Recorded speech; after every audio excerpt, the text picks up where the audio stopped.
வாலிப தங்கச்சிகளும் தம்பிகளும் ரொம்ப கவனமாக இருங்கப்பா, ரொம்ப கவனமாக இருங்கப்பா. இந்த காலத்துலேயும் நீங்கள் இப்படி காதலுக்காக அன்பிற்காக அலைகிறது எப்படி இவ்வளோ படித்து இவ்வளோ நாலேஜ் ஆனதுக்கு அப்புறம் இருக்கிறீங்கன்னு தெரியல.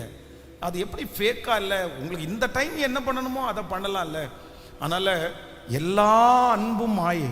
நீங்கள் தேடி தேடி போக போக போக அன்பு உங்களை விட்டு தூரமாக போகும். அதனால் மனிதர்கள் கொடுக்குற வாக்குறுதியை தயவு செய்து நீங்கள் நம்பாதீங்க. தயவு செய்து நம்பாதீங்க. உன்னை அப்படி வச்சுக்குவேன், இப்படி வச்சிருக்குவேன், ராஜாத்தி மாதிரி வச்சுக்குவேன், உன்னை ராஜா மாதிரி வச்சுக்குவேன், உன்னை டெய்லி முத்தமாக கொடுப்பேன், உன்னை டார்லின்னு கூப்பிடுவேன், இந்த மாதிரிலாம் ஓவராக பில்டப் பண்ணுறதெல்லாம் நம்பாதீங்க. அப்படியெல்லாம் பண்ண முடியாது. எப்படி பண்ண முடியும்? காலம் டெய்லி கொஞ்சிட்டே இருக்க முடியுமா? டெய்லி பேசிட்டே இருக்க முடியுமா? ஏதோ 2 நாள் 3 நாள் ஓகே, கல்யாணமான புதுசில் இல்லைன்னா காதல் பண்ணுற புதுசில் ஓகே. அதுக்கப்புறம் வாழ வேண்டாமா? சம்பாதிக்க வேண்டாமா?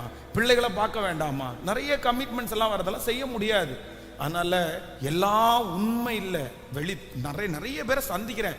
ஏன்னா நிறைய பிரச்சனையை நான் சால்வ் பண்ணுறதுனால தான் திரும்ப திரும்ப சொல்கிறேன், சிக்கிறாதீங்க.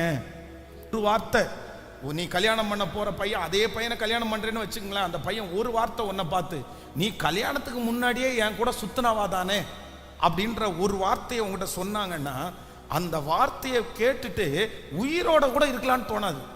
நல்ல பிள்ளைகளுக்கு ஜீவனோட கூட இருக்கலான்னு கூட தோணாது. அந்த வார்த்தை ரொம்ப கஷ்டப்படுத்தும் நம்மளை. அதே போல பசங்களும் அப்படிதான்.